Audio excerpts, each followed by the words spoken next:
ముజ్తబా Khamenei Iran కొత్త supreme leader. Ayatollah Ali Khamenei రెండో కొడుకు. తండ్రి మరణానంతరం సుప్రీం లీడర్గా పగ్గాలు చేపట్టిన ముజ్తబా ఆచూకీ ప్రస్తుతం అయోమయంగా ఉంది. బ్రతికే ఉన్నాడని ఒకవైపు, తండ్రితో పాటే ముజ్తబా చనిపోయాడని మరోవైపు. లేదు, రష్యా చేరదీసి ట్రీట్మెంట్ ఇస్తోందని కొన్ని గాసిప్స్. మిజైల్స్, డ్రోన్ల దాడులతో ఇరాన్, ఇజ్రాయెల్ దద్దరిల్లుతుంటే ఖమేనీ ఉనికి మీద ఇరు దేశాల వీడియోలతో వార్తల వార్ జరుగుతోంది. అయితే ఫిబ్రవరి 28న టెహ్రాన్పై జరిగిన దాడిలో తండ్రి అలీ ఖమేనీ మరణించగా ముజ్తబా తప్పించుకున్నాడంటూ సమాచారం వచ్చింది. ఆ దాడిలో ముజ్తబా ఖమేనీ ఒక కాలు పోగొట్టుకొని కోమాలో ఉన్నాడని మరికొన్ని వార్తలు మనం చూసాం. టెహ్రాన్ స్ట్రీట్స్ ఈ విషయంలో ఎన్నో అనుమానాలను వ్యక్తం చేశాయి. అయితే ఈ ప్రచారాన్ని అమెరికా కొట్టిపారేయడం లేదు. ముజ్తబా ఖమేనీ బ్రతికున్నాడని ట్రంప్ కూడా గట్టిగానే నమ్ముతున్నట్లుగా కనపడుతోంది. ఫిబ్రవరి 28న దాడి జరిగినప్పటి నుంచి ఈ క్షణం వరకు ముజ్తబా బహిరంగంగా కనిపించలేదు. ముజ్తబా ఆరోగ్యం మీద అనేక అనుమానాలు కూడా తెర మీద ఉన్న విషయం మనం చూస్తూనే ఉన్నాం. ఇజ్రాయెల్ ప్రధాని నెతన్యాహును మేము చంపేదాకా తమ పోరాటం ఆగదంటూ ఇరాన్ వార్నింగ్ ఇస్తూ వస్తుంది ఓవైపు. మరోవైపు ముజ్తబా ఖమేనీని ఇప్పటికీ ఒకవేళ నిజంగా ఖమేనీ బ్రతికుంటే ఎక్కడున్నా సరే లేపేస్తా ఉంటూ ఇజ్రాయెల్ హెచ్చరిస్తుంది. మా సుప్రీం లీడర్కి ఏం కాలేదు, ఆయన ప్రస్తుతం రహస్య ప్రదేశంలో సురక్షితంగానే ఉన్నారు అని చెప్పేది ముజ్తబా ఖమేనీకి ఏ ప్రమాదం జరగలేదని, తమ లీడర్పై వస్తున్నటువంటి వార్తలన్నీ తప్పని, ప్రత్యర్థులు నేల ఖర్చేలా మా పోరాటం ఆగదు ప్రత్యర్థుల్ని మట్టుబెట్టే వరకు, ఇది ఇరాన్ విదేశాంగ శాఖ చేసినటువంటి ప్రకటన, ఎగ్జాక్ట్ సెంటెన్స్. అయితే ఫిబ్రవరి 28న జరిగిన దాడిలో ముజ్తబా ఖమేనీ ముఖం గుర్తుపట్టలేనంతగా మారిపోయిందని, ప్రస్తుతం ఆయన కోమాలో ఉన్నారంటూ, రష్యాలో ట్రీట్మెంట్ పొందుతున్నారు అంటూ కువైట్కు చెందిన ఒక ప్రధాన వార్తాపత్రిక చెప్పుకొస్తుంది. అంతేకాకుండా చాలా సీరియస్ కండిషన్లో ఆయన ఉన్నారని, మార్చి 12న రష్యా ఒక సైనిక విమానంలో టెహ్రాన్ నుంచి మాస్కోకు ఆయన్ని తరలించారు అని, రష్యా అధ్యక్షుడు స్వయంగా ఆహ్వానించడంతోనే ముజ్తబా ఖమేనీ అక్కడికి తీసుకువెళ్లారు, అంటే రష్యా హెల్ప్ చేస్తోంది ఇరాన్కి అని, పుతిన్ నివాసంలోనే మెరుగైన చికిత్స అందిస్తున్నారు అని కువైట్ మీడియా అల్ జజీరా కూడా చెబుతోంది. గాయపడ్డ ముజ్తబా ఖమేనీకి విజయవంతంగా సర్జరీ కూడా పూర్తయినట్లుగా మరికొన్ని వార్తలు మనం వింటున్నాం. ప్రస్తుతం ఆయన కోలుకుంటున్నట్లుగా కొన్ని వార్తలు వస్తున్నాయి. అయితే కువైట్ మీడియా కథనాలను ఇరాన్ మరోవైపు ఖండిస్తూ వస్తుంది. రష్యాలోని ఇరాన్ రాయబారి జలాలి దీనిపై ఒక క్లారిటీ ఇచ్చే ప్రయత్నం చేశారు. ముజ్తబా ఆరోగ్యంగానే ఉన్నారని, ఇరాన్లోనే క్షేమంగా ఉన్నారని ఆయన చెప్తూ వచ్చారు. ఈ నేపథ్యంలో ఇరానీలకు ట్రంప్ ఒక బంపర్ ఆఫర్ కూడా ప్రకటించారు.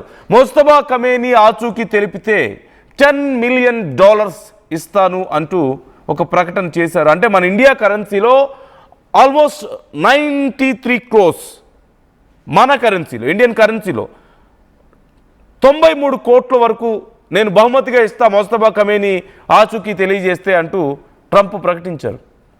మరోవైపు ముజ్తబా ఖమేనీ తండ్రి అలీ ఖమేనీ బ్రతికున్నట్లుగా కూడా సోషల్ మీడియాలో కొన్ని వార్తలు మనం చూస్తూనే ఉన్నాం. అమెరికా ఇజ్రాయెల్ను కొంత ఇబ్బంది పెట్టేందుకు ఈ వార్తల్ని ఇరాన్ ప్రకటిస్తుందని కొంతమంది అంటుంటే, లేదు ఇదంతా నిజమే, అవి చూసి అమెరికా ఇజ్రాయెల్ భయపడుతున్నాయని మరికొంతమంది అంటున్నారు. ఆయన మరణించాడని ఓ పక్క ఇరానే ప్రకటించాక ఇప్పుడు మళ్ళీ ఖమేనీ బ్రతుకుండడం ఏంటి అలీ ఖమేనీ అనే ప్రశ్న ఇక్కడ ఖచ్చితంగా వస్తుంది. అలీ ఖమేనీ మాట్లాడుతున్నట్లుగా ఒక వీడియో వైరల్ అవుతుండడాన్ని కూడా మనం చూస్తున్నాం. ఈ వీడియోస్ చూస్తే కొంతమందికి డౌట్ వస్తుంది. కానీ అలీ ఖమేనీ చివరి ప్రసంగం 2026 ఫిబ్రవరి 17న ఇస్లామిక్ విప్లవ వార్షికోత్సవంలో జరిగింది. అలీ ఖమేనీ మాట్లాడిన కొన్ని వీడియోలను ఆయన పోయిన తర్వాత కూడా మళ్ళీ రీషేర్ చేస్తుండడంతో ఈ గందరగోళం తలెత్తిందని మరికొంతమంది చెప్తున్నారు.